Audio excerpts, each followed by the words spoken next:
Good morning, Anne. Good morning, James. And good morning, everybody. Hopefully, you are all having a great Sunday morning or a great week, whenever it is that you are listening. Thank you for tuning in.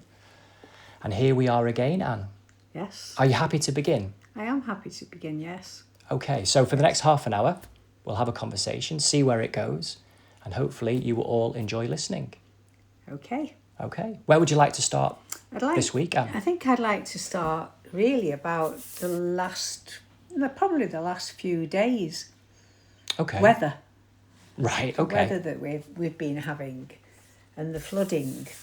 Yes. The lane that we live on gets flooded. Yes. And it at one point it was getting flooded not far from the house. And then the environmental people came, did something with that particular point, but didn't stop the flooding. It caused flooding further up the road. Yes. Now, there's always, when I moved into this house, it was agricultural land. Yes. So all of the fields were full of vegetables. So we had potatoes, and they used to do a rotation. Every year they would do a rotation of vegetables. Oh, right, and okay. Then my husband and I used to watch them pick them, and they used to pick them in the evening and put all spotlights onto these fields. Yes. And it was lovely watching them gather in, and not with the machinery that they have now, because I'm talking about 25 years ago. So then what I'm trying to say at the moment is, then at that time the fields didn't flood, the roads didn't flood. Yes. So it's got me wondering whether by stopping growing our own vegetables as we used to on fields, is that creating more water underneath the fields because it's not being used? And this might sound mad because I don't know what I'm talking about. So that the vegetables or whatever they were growing would use the water from underneath. So nothing is taking that water away. And it might sound mad to most people, but I do wonder whether growing food and growing things on the land does stop the land from getting waterlogged. Well, that's interesting. It's definitely true for trees. I know it's true for trees, so it's made me start thinking about, I know it's topsoil, but if the vegetables are grown in topsoil and their roots don't go very deep. No. But are they keeping the surface clear? It's just something I was thinking about these last few days. Sometimes mad ideas come into your head. It's interesting.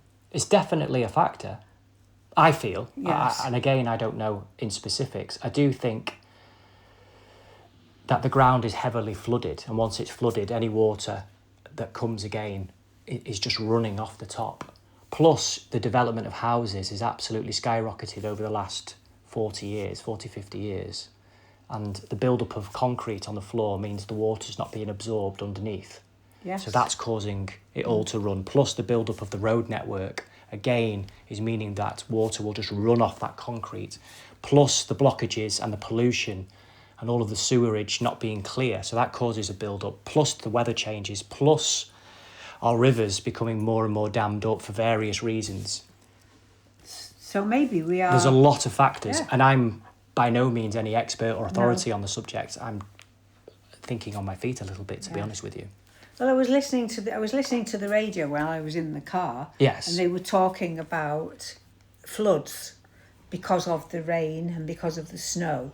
And they were saying because of the snow and the snow being absorbed, that what happened is the snow is absorbed. I don't even know whether this is true. The snow is absorbed into the land, and then it can't deal with it can't be drained.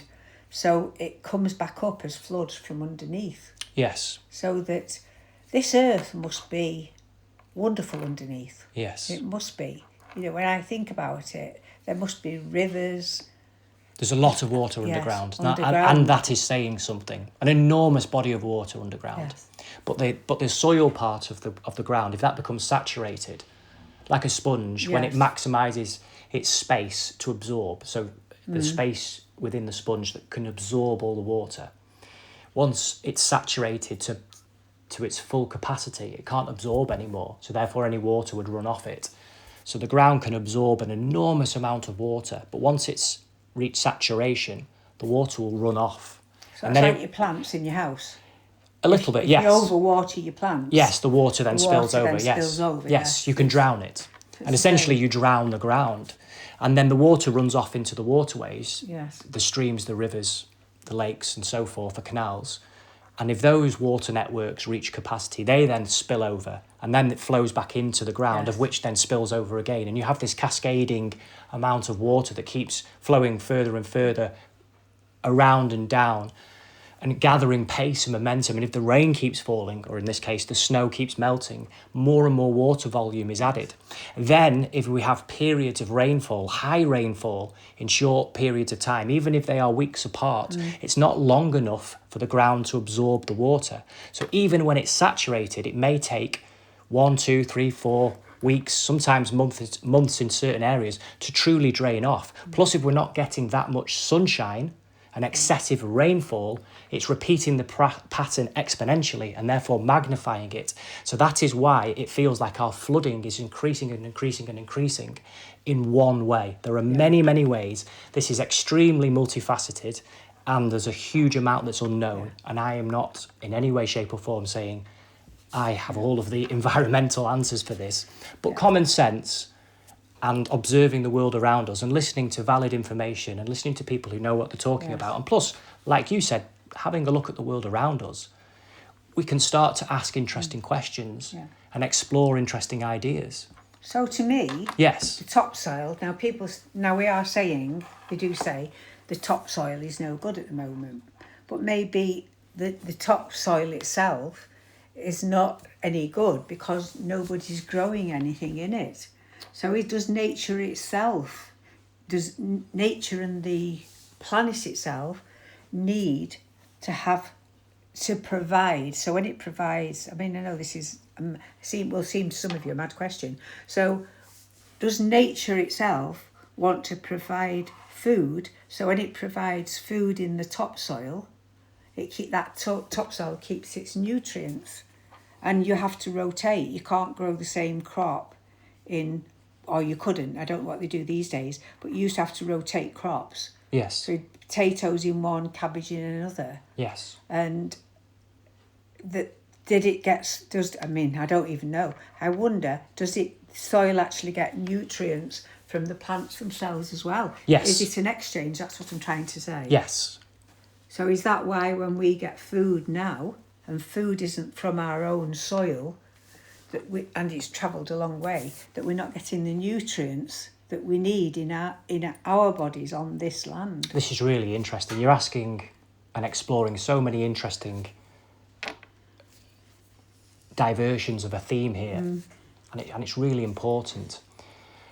There is a huge topsoil crisis the world over. The quality of the topsoil across the world has been estimated to range between anything like maybe only another 15, 20 years, maybe to another 50 years of nutrient-giving growth. Yes. And if we don't change our behaviour and how we interact with the land, how we farm the land, how we grow food, and plus other environmental changes for different reasons, and I'm not getting into that at this point, we're not going to have topsoil that is available in terms of nutrients and growth. It's not going to be arable. It's not going to grow food. So then we can't grow. Then we're going to have a huge problem across the world, a huge problem. So the topsoil is vital. And the wisdom has always been, like you said, to the greatest extent, to provide for people, but not overgrow and not overreap the land. Because if we overreap, it becomes rape of the land. And that then means the nutrients are taken away and not replenished. Soil, like a human being, needs a period of rest. It needs to breathe. Yes. It needs not only refertilization from the plants itself, or the plants themselves, or the trees themselves, or the fruits or the vegetables, or whatever they might be that's growing. They also need the worms, the moles, and the smaller aspects in terms of the bacteria that's in the soil to grow and multiply and replenish the soil. It also needs the bird droppings. It needs the circle of life. Yes. So everything from worms to birds to bees to microbes to bacteria, the soil, horses and cows. To horses and cows, absolutely, to dung. It's a big part of this. Yes, I don't think people realise that with cows, how important they are. In a different or way. Or any animal, like a horse or a cow. In a way that's natural to a piece of land. Yes. That happens by natural course of events, yes. generally speaking. Again, there are many, many factors, and many of these are unknown. But if we don't allow the land to breathe, and we extend reaping to raping of the land and the soil, we take land that will give indefinitely, so to speak, and we place a time frame on it. That means it's only alive for 30, 40, 50 years and then move to another segment of land. We literally suck the life out of it. Yeah. And to extend its life, we then pump it full of pesticides and chemicals so that it will grow twice the amount at twice the speed. But after 7, 8, 10, 12 years, it's no longer arable. No. So this is completely counterintuitive to a balanced food system, never mind a balanced economy, and never mind a healthy way of doing things. Now, this is a global crisis, a global problem, and it's one of the main problems to do with our environmental situation. Yes. Now, I know there's an enormous amount that can be discussed, and lots of people talk about it, some of it really valuable, some of it not. But it is an area that isn't given that much attention, and it's really important that we have arable and nutrient-dense topsoil, and we need wise farming. We need patient farming. We need consumerism to be in balance with nature. We need our food, our bodies, and our land to be in relative harmony so that we don't take too much, we don't give back too little. There's an exchange here that you talked about. There's a balance. And that's the same with the trees and the oxygen, and ourselves and carbon dioxide, the seaweed and the fauna under the sea, with carbon dioxide and oxygen, to the animals and the four-legged on the land, to the birds and the bees, all the way to the tiny microbes and the bacteria and all that is happening in the smallest aspects of life that are not visible to our eyes. And we have a part to play in that.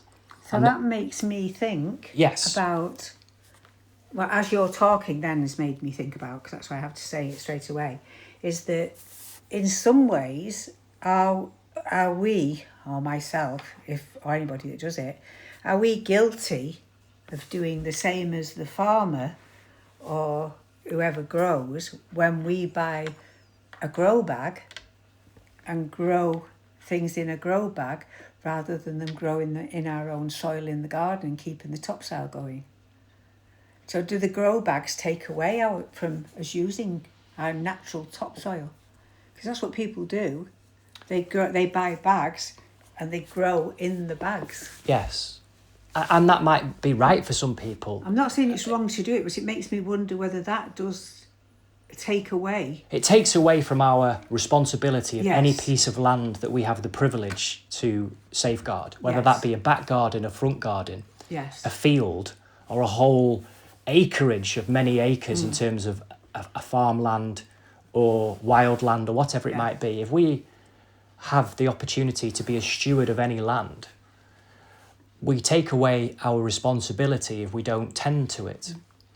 And there is a responsibility with land. It's not easy. And I have very little experience of it in a particular food sense.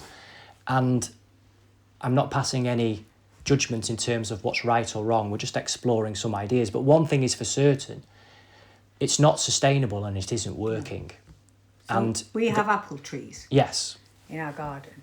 Now they taste completely different than the apples you buy from the shop. Yes.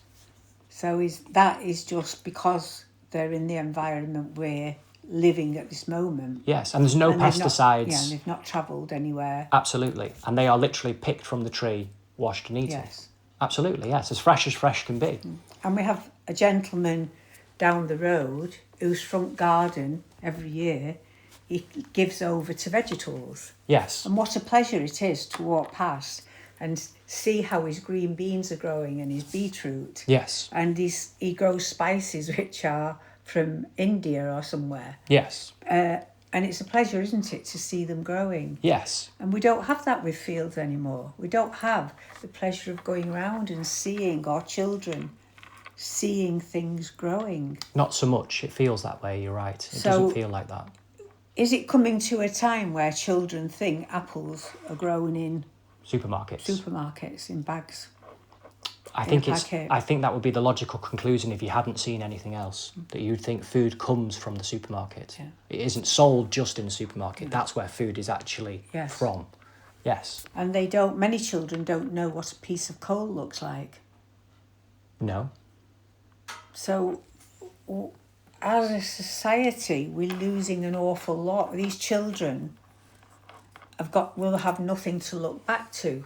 All they'll know is a supermarket, and many of them haven't even seen a cow in a field. No. I think we have to be very, very careful now that we don't destroy all of our past for these children. Yes. Because they should be, and there's nothing stopping us, is there, having a little patch somewhere for a child to grow something. No. But we're all, I think we're all, and me included sometimes, we're all ahead of ourselves rather than behind with ourselves. Right, okay. That sounds mixed up, doesn't it? But we're all living in tomorrow. There's not many nowadays who are living in today. Yes. Because they're planning, even in the workplace, they're planning, what are we going to be doing tomorrow at work? Yes. Here's your schedule. Yes. Whereas not enjoying the day, at the end of the day, that's when you should know your schedule for tomorrow. Well, forward planning, ironically, is only really valuable to anybody that can live and implement it in the moment of the day. Because once you get to the day that you've planned, if you're then planning for the next day, you're not prioritising or implementing or living what you planned for that day, if that makes sense. Yeah. So forward thinking is only really of utility to those that can live in today, which again sounds a bit back to front as well, doesn't it? It does. One of the things that links this all together, I feel, see what you feel about it, is that if there was, for whatever reason, the inability to import food in the quantities that we do, have we got the people readily available to farm the land? Have we got the systems in place to be able to feed everybody? Have we got the skill set, the knowledge to be able to have the generational farming? Have we got the land available? Is it arable? Is it ready? Are the orchards ready? Are our seas healthy and full? Are our rivers clear and flowing? It should be. And if they're not, surely that's a point for us to look at as to, are we being good and responsible custodians of our islands? Are our waters clean and clear? Are our fish healthy? Are our animals healthy? Is our sky clean and clear as much as possible in terms of what is reasonable? And I know there's a lot of a political debate about this, but in the ideal broad strokes of it. And this is something to think about, because it isn't that inconceivable that there may be situations on Earth in which we're not able to get some of the food stuff, maybe a lot of the food stuff an island that is imported. And what would we do? And surely it's wiser to grow and harvest the land of which we reside. Well, for me, and this is me, nothing else to anybody else, and for me, and it may sound as if I'm being political with this, how long is it since Brexit? The referendum was in 2016. 2016. And I think the final exit deal, was in 2019, I think. Right. I think. So that's how many years we have had to have all our fields full of food, which we should have. Every field that we have, every field that was arable should now be arable again. It will take us 5 years to get those fields fully arable again. Right. So they already should be. And that's where we, as who I am, it don't matter as anybody else, feels a responsibility that we should be making noises about growing our own food, that we should have, as I say, as an island, we could be cut off at any time at all. During the war, we could still grow our own food, could grow our own veg. Well, there was a lot that was imported from islands like the Faroe Islands that provided a lot of blubber and fish. Yes, I'm not talking about that. I'm not talking about Ireland or Scotland. Yes. We're all isles together. I'm talking about the Faroe Islands and Iceland, which is a little bit further afield in the Atlantic. Yes. Yeah, and that was good. Yes. So so that kept them going as well. Yes. And I think at the moment we need some of that blubber. We're all freezing. Yeah. Oh. Would be a good idea. From my perspective, your point is that we have, for better or worse, whether people agree on it or not, we do have the opportunity to be in a greater position of responsibility to take care of our land and produce and reap and harvest a much more environmentally, economically, nutritionally wiser, better situation for ourselves if we cooperate and work together and use the situation that we find ourselves in, whether people wanted to be in it or not, to our advantage, rather than arguing over something that's happened. Yes. And we've wasted time. For me, yes. And we've missed a trick, and we need to get back to looking at how are we going to produce food for ourselves, and how are we going to make our land arable, and how are we going to do that responsibly, thinking about the soil, the air, the environment, the trees, the animals, without going too far into the red tape and the over worrying about everything in terms of the environment. So it's a balance, but the more we talk about it, the less action takes place, and we're looking at creating action, and we need people to work together despite their differences.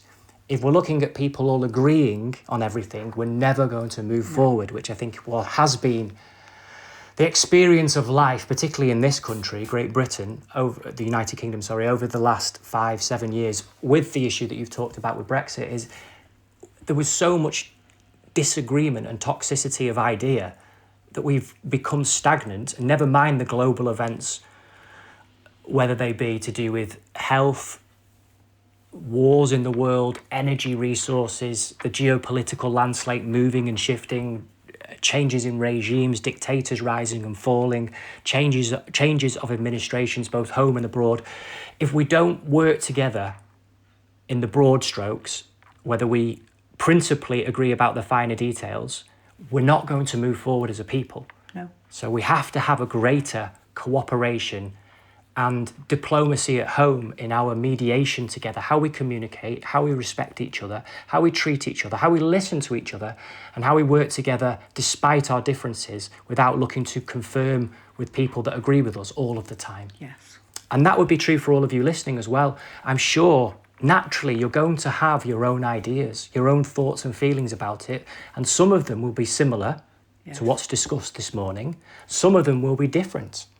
Yes. And they are equally as valid to be heard. And the conversation, and our collective conversation, is richer and fuller in everybody having the opportunity to share ideas.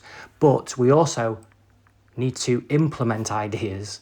Otherwise, we just become talking heads, including you or I, Anne, which is a bit... Including us, yes, definitely. A little bit ironic considering we are talking heads with our podcast episodes. Yes, but the point is that we all take personal responsibility. Yes. Not just for ourselves, but for this island itself. Yes.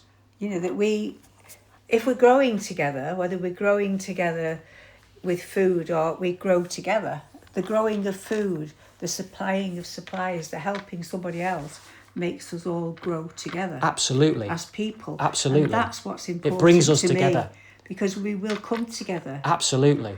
To put food on our tables. Absolutely.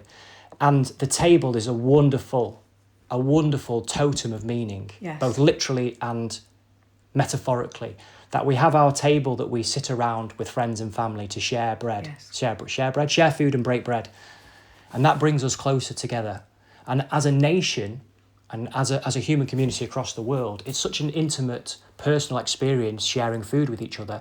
And if we are all involved, at least in interest and in support of where our food is from and how we support that and how we give our energy towards that, we have our metaphoric table of which we as a people share. And then we have our global table of which, as humans, we all share the planet and we are stewards and custodians of the planet as a whole. So it's not just a tiny island, but we can start by taking responsibility for our tiny island and set a precedent, set an example, lead the way and demonstrate to people what is possible and allow people to decide how they feel about it and how far away or close to that they would like to live in their precedent, their example. I'd also like to say, if it's okay with you, Anne, that I don't mean this in any way, shape or form to be political. It sounds political because of the language and the rhetoric that's reverberated, sometimes rarely genuinely, but sometimes genuinely, and often very noisily and repeatedly by politicians all of the time. I mean this in terms of a people. No matter what political persuasion you are, your particular worldview, I do think this would be true for all people depending on where they are, but we are in the land, the United Kingdom and Great Britain, that we can back British and buy British. And we should be proud of our land. And we should be proud as a people. We're not perfect, but we have some of the most arable soil in the world. We have some of the most nutrient-dense foods in the world, which is fantastic in terms of our fish and our sea platter, in terms of what we have as seafood. It's the envy of the world in so many ways. We have some of the world's most delicious fruit in terms of our apples. They are absolutely delicious. We have ancient crafts as well. We have absolutely ancient crafts, ancient knowledge. We have so much of a rich plethora of history. We have it in the modern day as well. It doesn't make anything superior. No. But it means that we have a lot to feel good about. And we can celebrate that, and we can recognise that we had lots of cottage industries as part of our Great Isles. And why can't we turn towards that and see what that leads us to? To bring back locally produced, locally sourced produce and foodstuff, which is locally reared and then locally sold by local proprietors to local people. I know I'm sounding like that programme now. Are you local? I know it's sounding very parochial and very insular, and I don't mean it like that. I mean it patriotically. And that's a wonderful example that we can set to all people. And we can share that then with the world as an idea. I don't mean it in terms of an isolationist point of view. No. I mean that in terms of being a responsible and wise custodian and being efficient at looking at what we've got that is nutrient dense, that is delicious, and what we can grow. Self-sufficient. And enhance the skills. And then we can have a wonderful example that's environmentally making the changes that people want to see, economically growing our economy, and shortening the journey between food and plate, between produce and clothing, between conception and that which is retailed at. It's an opportunity, and we've got that opportunity, and we should seize it as a people, and we should show that to the world, and we should be proud of that. There's another one thing which has been on my mind this week. Yes. And that's hemp. Well, that's interesting. Because we're losing, there's so many trees have been destroyed now, worldwide. Yes, absolutely, yes. Another huge problem. It's a massive problem. Yes. But nobody's looking at hemp, because hemp can replace and can produce more oxygen than some of the trees. In some cases. In some cases. So, but we're not using it, and it grows so fast. And we can use it for everything. Absolutely. Hemp is a magical produce that is quick to grow, cheap to harvest, can be used from anything from medicine to paper to rope to bags to clothing. Smoke. Its sister plant can be smoked, yes, you are right, which has some medicinal purposes, which I'm sure wasn't, or was your point, I don't know. No, it wasn't. But if we're more, well, maybe it is, maybe it isn't, but being open-minded and looking at what gives more in terms of its utilisation, and hemp is one of these, absolutely, it's one of these magical produces. And you're right, how many trees are cut down for paper that hemp could replace? And it's so strong as well, in terms of rope, and in clothing and bags, and there's a huge issue with plastic bags, hasn't there, in terms of we're looking at reducing our use of plastic bags and plastic in general. Hemp is a product that can be used in certain situations, and that's at the cutting edge, which is ancient. Another thing that's at cutting edge, which has actually been discovered in Manchester, which is very exciting, is the substance of graphene, and there's a lot of potential in terms of how graphene can be ultra light, ultra strong, and that really is cutting edge with modern science as well. And we're looking at utilising that for the greatest good to help humanity, as always idealistically put. And interestingly as well, that was discovered in Manchester, like many things are discovered in Manchester. So there you go. So we've not lost everything. No, I think we'll have to leave it there, Anne. We will, yes. So goodbye, everybody. Have a lovely weekend, and we'll speak to you next week. Okay. Bye-bye, everybody. Bye.